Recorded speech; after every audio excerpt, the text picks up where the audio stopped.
So we'll just give everyone a few minutes to hop on into this call, and then I'll introduce our hosts for today.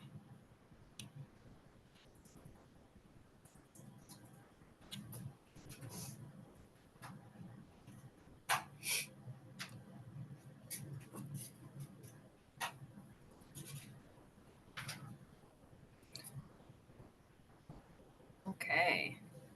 People are still funneling in. It's awesome.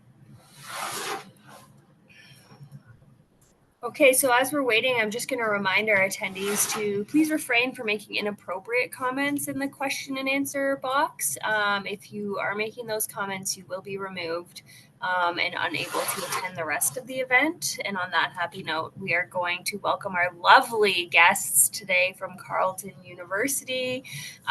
They are going to be presenting about the Enriched support program. So Stephanie's presenting along with Rosina, who will be fielding all the questions and working the chat. So I will leave you to these lovely human beings who will tell you all about the ESP program. Perfect. Thank you, Jess. All righty. Hello, everyone, and welcome.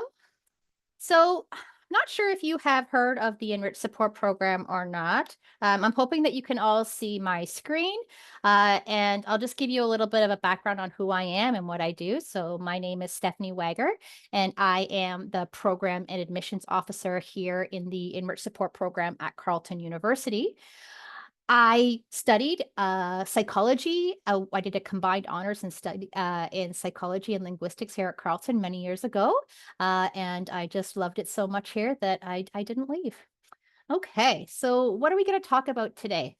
So I will start by going over what the Enriched Support Program is. And then we'll talk about the admissions requirement, the application process, and some of the cost and funding of our program. And then at the end, if you have any questions, if I have time, I will answer those. Please also feel free to put any questions you have in the chat, and Rosina will answer those questions accordingly. All righty. So the Enriched Support Program really gives students the opportunity to start university now. You get to study first-year courses here at Carleton, and if you are successfully complete our program, then you will qualify for your degree the year after. So the opportunity here was designed for students who have the academic whose academic record may not represent their full potential.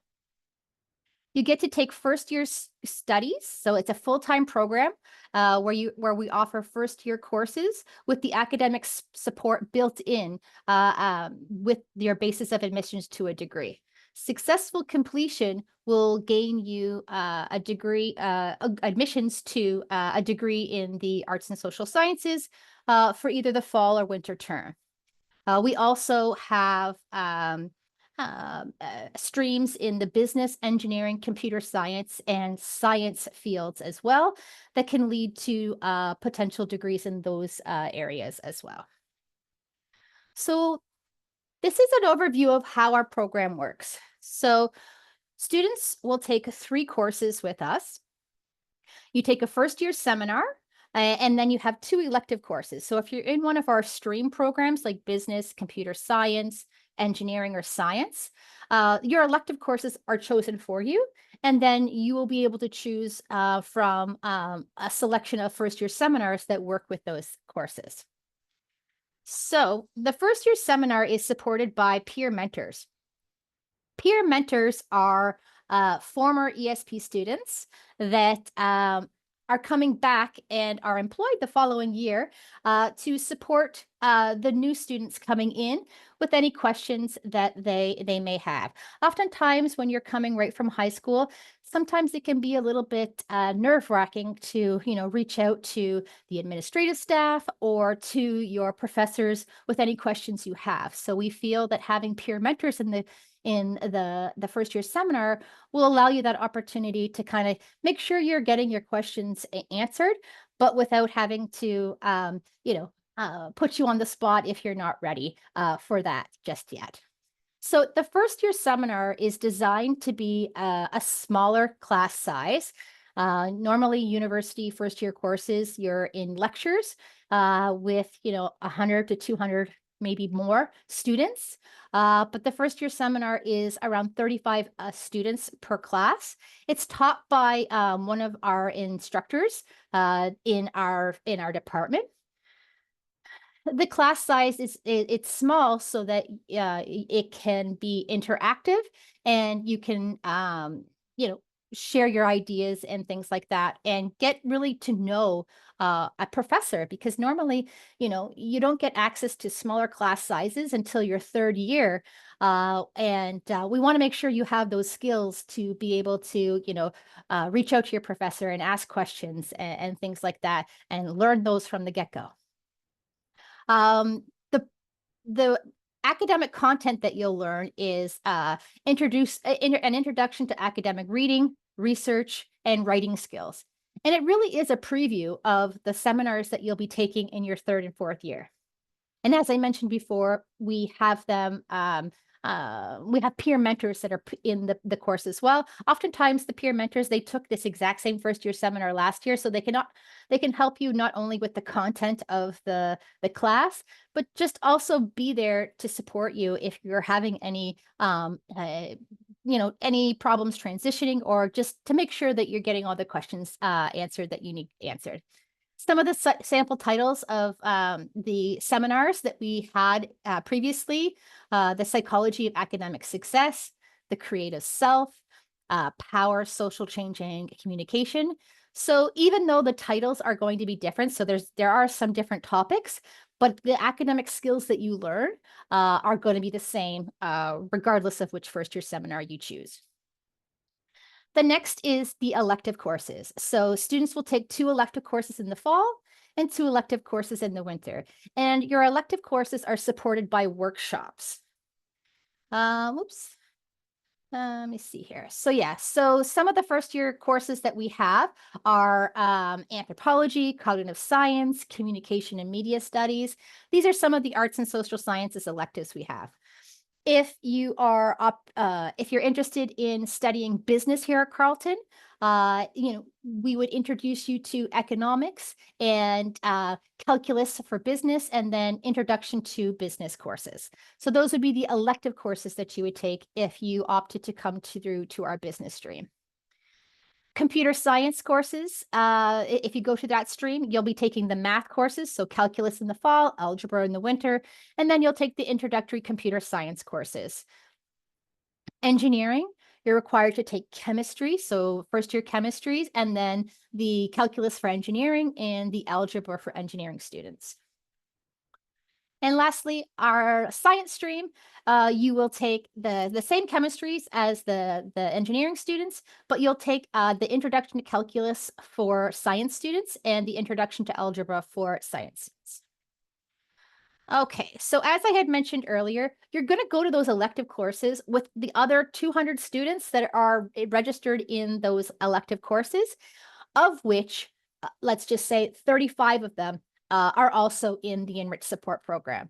And the students have similar goals. Attached to your lectures, are workshops. And the workshops are built into your schedule, your weekly schedule. And the purpose of the workshops is to learn and practice effective academic skills and habits while you're studying your weekly course material. So we hire an upper year student that is majoring in the elective area. They have to be, they're doing very well in their program. They have to have a certain GPA, and they have to pass our screening process to qualify to be a facilitator. Then we're going to train them on how to run a workshop. The facilitators, they're actually going to go to your lectures that week with you. They're just going to be one of the other 200 students that are in the class, and they're attending this to gain information about the content of that week's lecture. They're also going to read the weekly readings as well. And then they're going to organize a 2-hour-a-week group study session. So oftentimes, some of the activities that these workshops may put on are mock tests. note-taking skills, lecture reviews, discussions, group work, and interactive activities. So all of that is to help you understand the content from that week so that you're able to use that information later, either to be tested on it or to write papers and things like that. And if I didn't mention it already, the workshops are only for the Enriched Support Program students. So like the lectures, you'll be going to with, 200 students that are registered in that course. And then only 35 students that are registered in the Enriched Support Program will come back and gather. So it's also a very safe space where we encourage you to ask questions. You're there with a lot of like-minded students that are also, hoping to qualify for their degree the next year as well. We often find that a lot of friendships are formed in our program that last for years. Okay, so on top of the 2 electives and your first year seminar, you also have access to student advising. So I'm one of the academic advisors, and some things that you would come and see an academic advisor for would be to investigate degree options. Again, when people come into ESP, they're not in their degree yet. They often know that they want to go into a certain degree, but sometimes people just know, what, I really want to go to university. And unfortunately, I didn't have the grades to qualify for regular admissions. So they'll come through the Enriched Support Program. And through this, you might not know exactly what you want to do the next year. So one of the things you could meet with us for is to look at all of the degree options that Carleton has, go over different things like majors and minors and concentrations, certificates. Sometimes co-ops and practicums are really important to students, so we can review the programs at Carleton that offer these and make sure that you're on track to qualifying for your degree the following year. We do a lot of review of your progress. We do take attendance in our workshops and in our first year seminar, and that definitely adds to our success rate. And, we can also help connect you with campus resources. If you need to add a class or drop a class, it's something that you would do through an advisor as well. And again, then our goal is to transition you from ESP into your degree. So we help you apply for your degree when the time it comes, and we make sure that you're on track to know what you need to get in, grade wise to meet those requirements. Academic coaching is like one-on-one tutoring. So I like to think of it as workshops it's a group study session that's built into your timetable, whereas academic coaching can help you learn one-on-one. So if you have a paper coming up and you're not quite sure how to start the paper or exactly what it is that you need to do to get started, then you can make an appointment with an academic coach. You'll show them the assignment criteria, and they can help you process, how to get started, how to finish, how to end that. A lot of our students that come to us, one of the things that we hear a lot in our applications is issues with time management and procrastination. So again, our academic coaches are trained and to talk about what are the best practices to make sure you are, keeping up and holding yourself accountable and meeting deadlines. And these are things that a lot of students struggle with their first year in university. And, meeting with an academic coach can help you keep on track, help keep you accountable, and, a lot of things like that. Making a personal study plan is something that they can do. And that could be something as easy as, taking all of your course outlines that you have and for the semester and putting it into a calendar to figure out, when you have assignments. If you notice that you have a lot of assignments coming up in a certain week, breaking it down into smaller pieces just to make sure that you're staying accountable.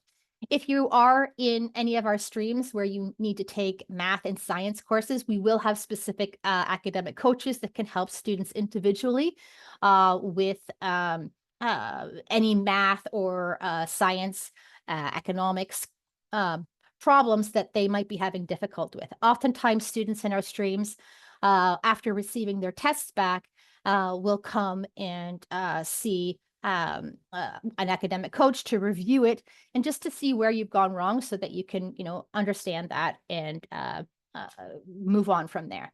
And then, of course, there's academic reading, writing, and critical thinking, all of those skills that sometimes, you need to work on when you're first coming into university. Those are all things that academic coaches can help you with. All right. So as I mentioned earlier, the goal of ESP is to get you into a degree the next year. So after you've completed ESP, if you're interested in a degree in the arts and social sciences, you have to have an overall average of a C+ over the 3 credits that you take with us. Business, it's a B- with a C+ core average. Computer science, that B-, and engineering, depending on which type of engineering you're hoping to go into, the admissions criteria ranges from a B- to an A-. There are some prerequisites, so we'll go over those in a second. And when I talk about program completion, it does mean that you have to have completed the 3 credits with no failed or drop courses.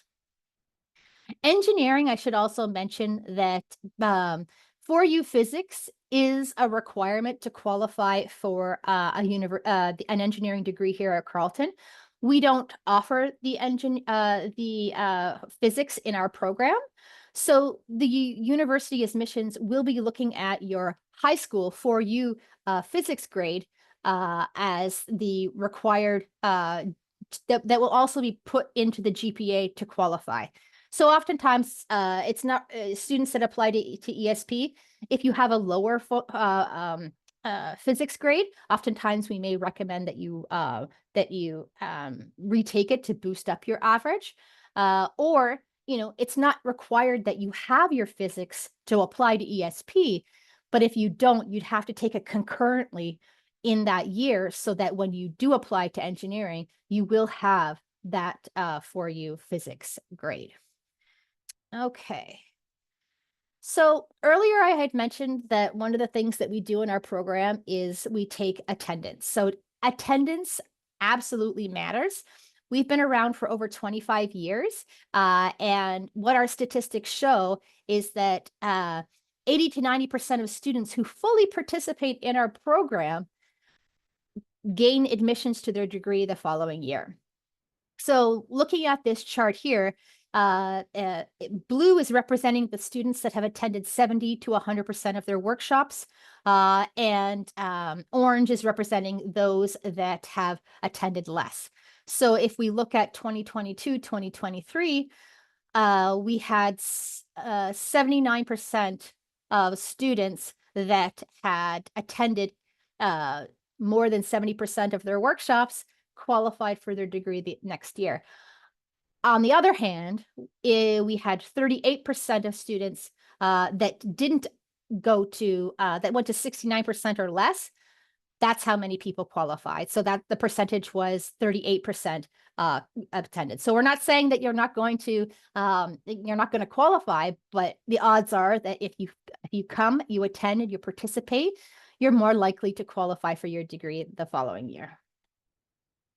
Okay, moving on to the application process. So you apply directly to ESP on our website. You don't have to use the UAC. Ooh, what's going on here?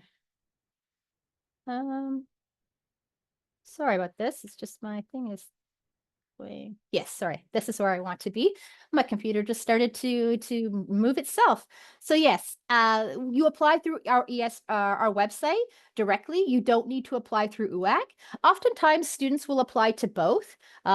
We are often used as a backup in case students don't qualify for their degree they have a backup option in ESP. So you can apply to both Carleton through the UAC system as well as to ESP directly.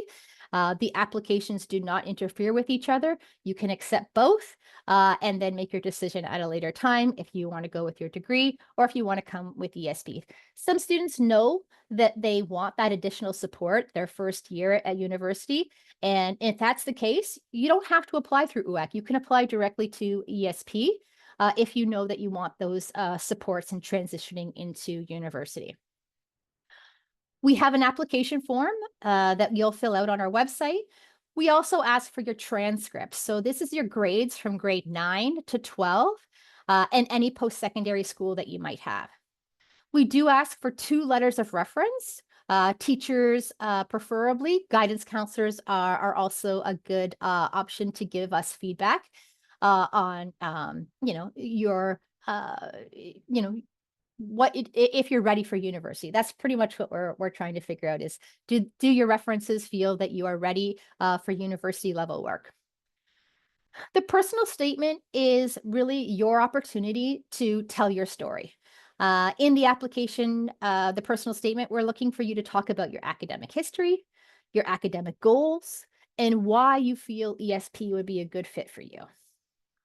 And then there's an application fee for the application as well. If you're interested in applying for fall 2020-25, the application deadline will be in June. Right now we have it set at June 1st, but this is often extended. Oftentimes high school students don't know if they don't have their grades back yet. So they don't know if they qualify for their degree directly. So this is why oftentimes it is extended past the June 1st deadline. If you are interested in winter admissions, we do have winter admissions, but only to our arts and social science stream. And the deadline is coming up on November 15th, but again, it is often extended.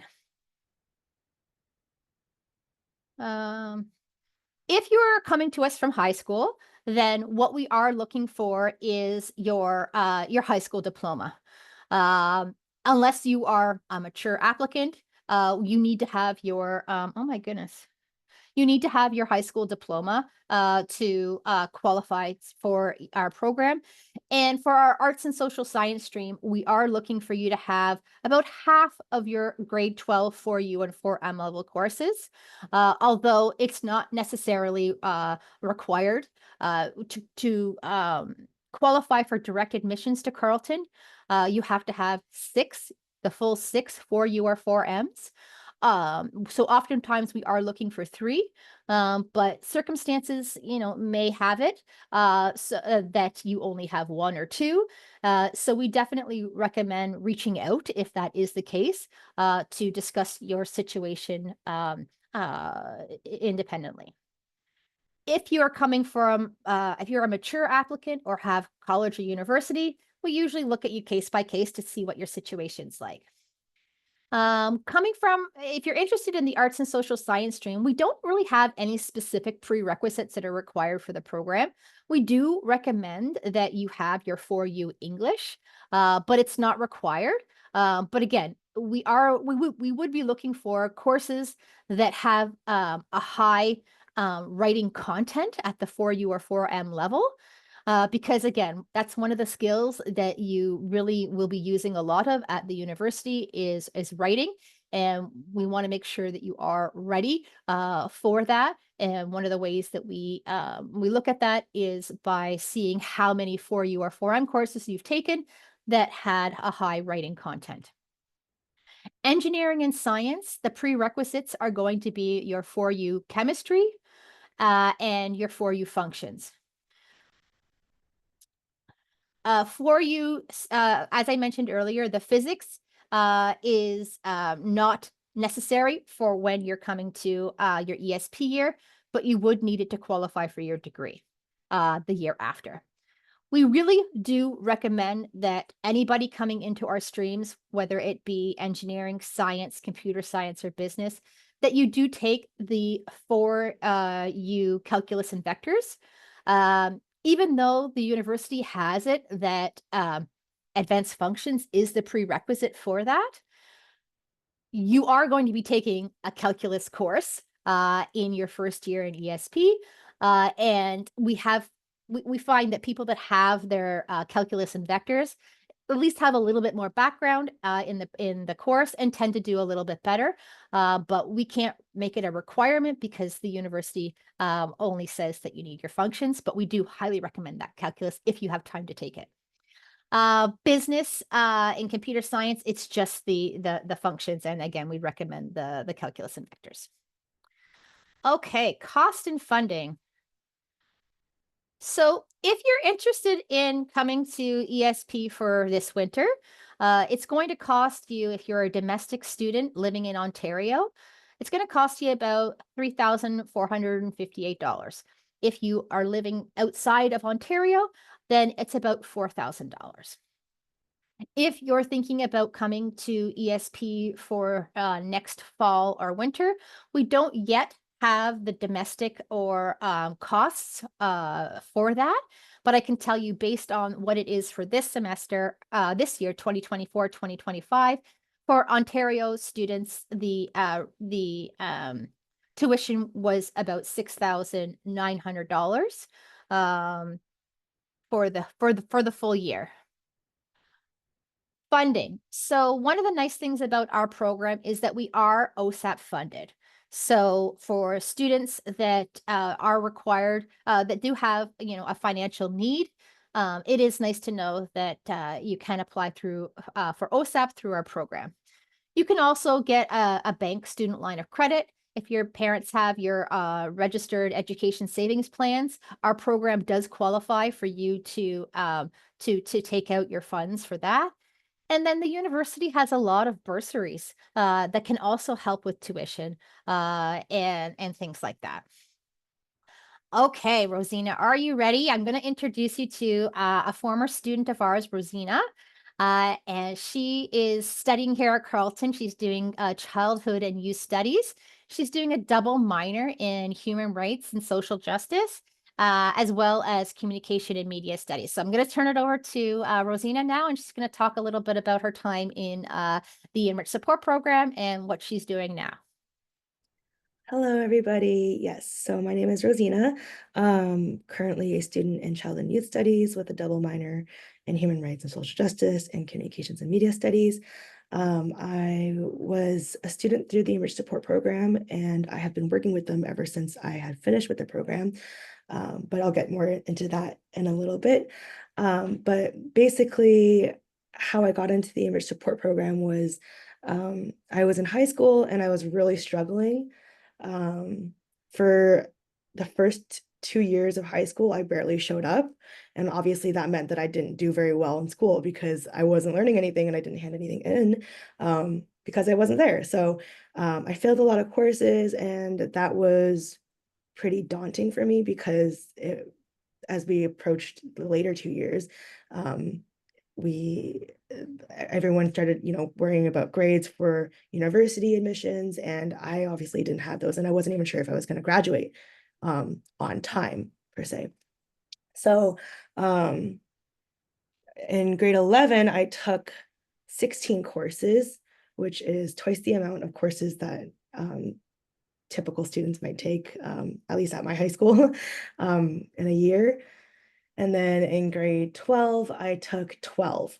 So this is all to catch up on the courses that I had failed or missed, so that I could graduate on time. And towards the end of grade 12, I was burning out. I was really struggling. It was really difficult to get everything done. And more specifically, it was difficult to get things done with a higher quality. So I wasn't really learning the material. I was really just getting things done as fast as I can so that I could graduate. And I figured that that wasn't a really good idea. So I ended up taking another year in high school, which was really scary for me at the time. I really didn't want to. I was really reluctant to do that because I didn't want to fall behind. And so when it came time to start applying for university again, the end of my second grade 12 year, I guess, my guidance counselor recommended the Enriched Support Program. And at first I was like, what is that? much like I think a lot of you have a lot of questions about it and just have never heard of it. I never heard of it either. And I thought, there's no way that this program exists. I thought it was too good to be true. You know, there has to be a catch. There isn't.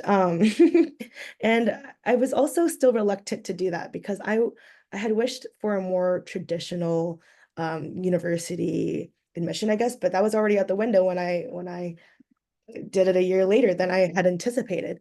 So it was a lot of coming to terms with that there is really no timeline for education. There's, especially for university, there's so many people in different walks of life. There's people coming in their 40s, their 50s, and later, or in between, wherever. And it's a really, really great way to meet the people around you and to, I think, be more comfortable with yourself wherever you are in your walk of life. So I went to Enriched Support Program, even though that I did actually get accepted to University of Ottawa for a more traditional program.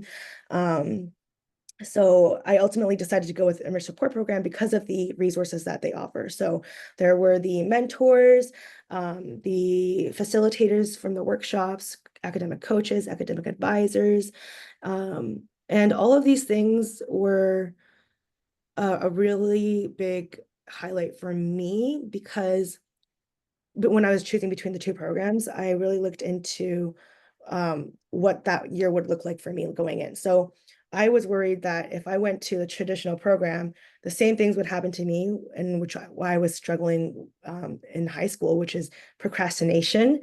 And I didn't want to go to university just to procrastinate and not show up to my classes and then fail and then waste my time and my money.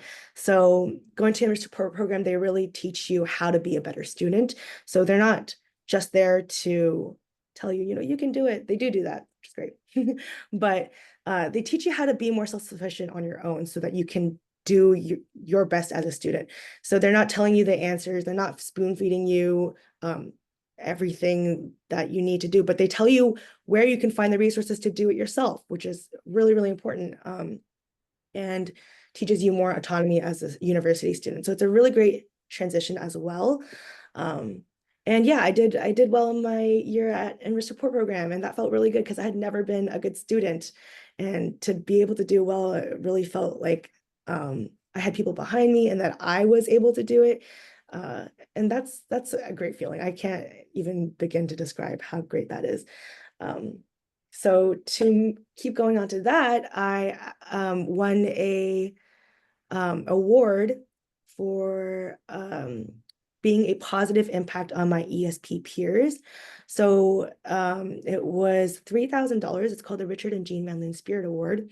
And it's a really great thing to be recognized for something that's also just not academic as well, right? So having a positive impact on your peers by, you know, showing up, being helpful, having a good attitude, those are things that are also valuable as well. So that they recognize that and acknowledge and award you for that is a great thing as well. And on top of all the other scholarships and awards that are available within the program, because the main thing about the program is that they just want you to succeed. So, I mean, I could go on forever. This program has changed my life.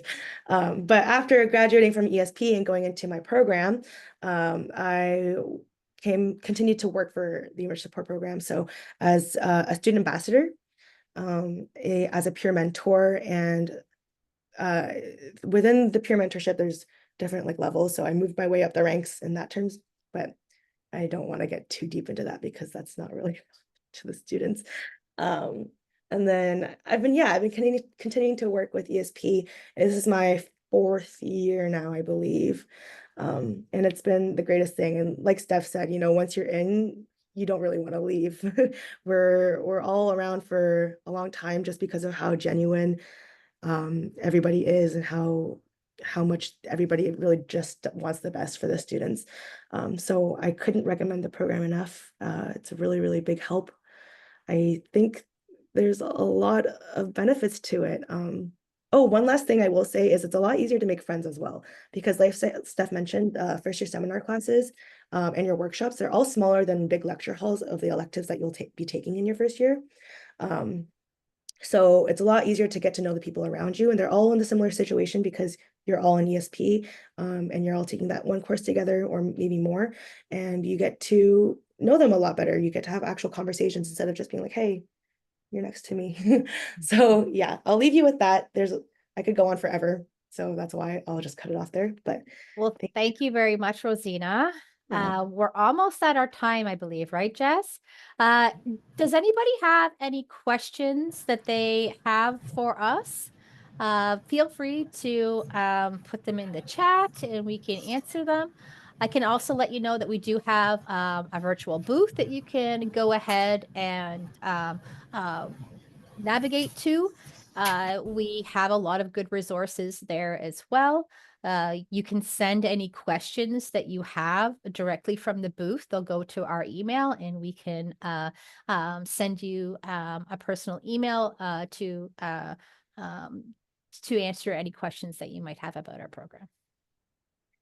So we do have questions in the Q&A portion. I can go through some of them if you'd like me to. Oh, really? I don't see any of the. They're not in the chat, they're in the Q&A.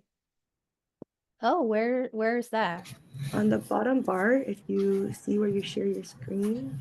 Yeah, Steph, I think there's a good one here. If I were to complete the ESP and get accepted into our preferred program, would we join the first year class or the second year class? Ah, okay. That's a very good question. So ESP students take 3 credits here at Carleton. The maximum number of credits you can take as a first year student at university is 5.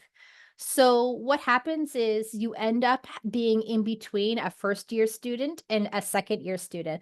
The definition of a second year student here at Carleton is that you have successfully completed 4 credits. So oftentimes what students will do if they want to, it's not required that are at your second year standing when you enter your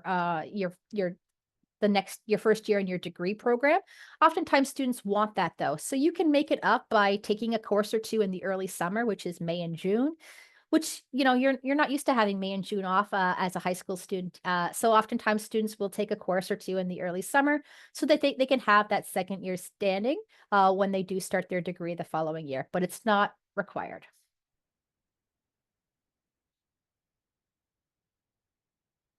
Any other questions? Rosina, do you want to pick some, or do you want me to keep going? Oh, you can keep going, Jess. Absolutely. Okay, cute. Someone says, can I switch from the ESP to an undergrad program if I decide it's not for me? Yeah, so the ESP program, it's not a degree program. The purpose of the ESP is to get you into a degree. And so, but yeah, let's just say that, when you first came to ESP, you thought you wanted to go into a degree in psychology. So you took some psychology courses with us. And then, you also took a communications course. And, by the end of the year, you said, you know what, I think I like communications better. The way that degree programs are made at Carleton is half of your credits are required for your degree and the other half are electives. So you do have time to make that decision, even if you do start off in your degree program in a certain degree. As long as you have less than 10 credits completed, you are usually pretty good to switch to a different degree, and it's not going to affect the timeline or you're not going to have any credits set aside. Mind you, that's for arts and social sciences. People that are interested in degrees like engineering, there's not a lot of wiggle room, and there will be consequences for switching to a different program. But those are things that you can talk to with an advisor. Okay, I think I found my way to the Q&A. I'm just looking at what I hear. It says, is there a mini Enriched course for high school students? So I think I'm wondering if this is the the SWOW program that we're talking about. So we do our program, our department rather, has introduced a program called a school within a university, so it's a dual credit program. Sorry about that. So we do offer this. It is in the winter term of this year. We have done some fundraising, and we are able to pay the tuition of 10 students for this coming year. That's something that you'd follow up with your guidance counselor if it's something that you're interested in doing, getting a little taste of university while earning high school credits. Is there, I think that's maybe what the question was about. I'm not 100% sure. I see another question here about somebody asking, how can I take calculus and vectors in grade 12 and what are they? So these are your high school math credits. Something you can talk to your guidance counselor about. The course code is MCV for you. And that's definitely something that we would recommend. I know that you'll have your next semester in February. So if there are any prerequisite courses that you do need, we do highly recommend that you talk to your guidance counselors to see whether or not you can switch into those courses for that term. So you have the courses needed to get into your desired program at Carleton or the stream within ESP. Stephanie, I think there's a good one that's come up a couple of times. And does the engineering ESP affect your chances of getting a job or getting into like a PhD or a master's program? So Okay, I know the answer, but I'm not going to answer it. So basically, I don't see that question here. Sorry, I'm not too good with technology, but absolutely, the engineering programs at Carleton, they are really good programs. If you come through ESP and then you get into a degree in engineering, depending on your grades, you will have the option to go right into a career in engineering, as well as continue on and do your master's or your your PhD. These are all possibilities. They are based on your success within your undergrad, but definitely setting the bar high is a good way to have success.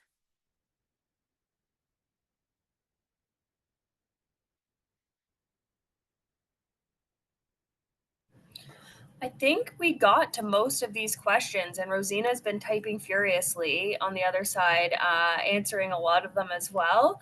I think it's a great suggestion to go check out your booth afterwards too, especially if you have specific questions that apply more to your actual situation that you're just not sure about. That it's a great opportunity to go connect with these lovely folks.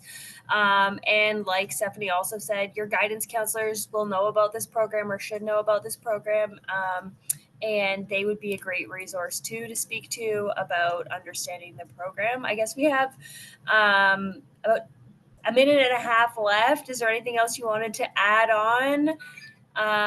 You did an amazing job. Thank you so much, Jess. One other thing that I will say is that Rosina is one of our ambassadors, and one of the roles of the ambassadors is to actually go to the high schools in the Ottawa area. And so if anybody is in the Ottawa area, if you hear that the Enriched support program is coming to your school, you'll probably see Rosina or one of our other ambassadors with and they'll be able to help you out as well. So thank you very much. Thank you both for being here. And Rosina, thank you so much for sharing your story. It's really awesome to hear the success that you had through the program. So thank you everyone for coming. Thank you very much. Bye-bye. Bye.